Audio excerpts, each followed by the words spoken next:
ये air fryer क्या मामला है भाई? एयर फ्रायर का मतलब क्या होता है, या फिर एयर फ्रायर क्या होता है, आइटम क्या होता है भाई?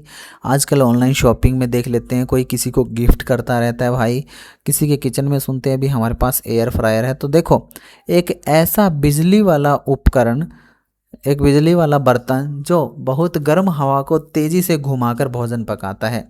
समझ रहे हो? इसके में भोजन को क्या है कि गर्म कम करना पड़ता है, या तेल की भी कम ज़रूरत पड़ती है।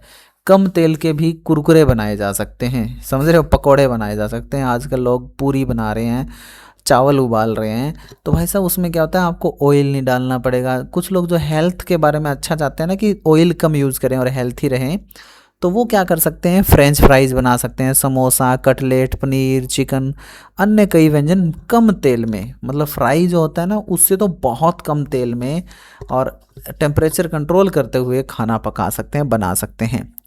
परचेज़ करना चाहो या देखना चाहो आइटम एयर फ्रायर क्या होता है, तो नीचे हमने टैग किए हैं प्रोडक्ट, वहाँ से देख लीजिएगा। वीडियो अच्छी लगी लाइक शेयर सब्सक्राइब करके घंटी दबा लीजिए।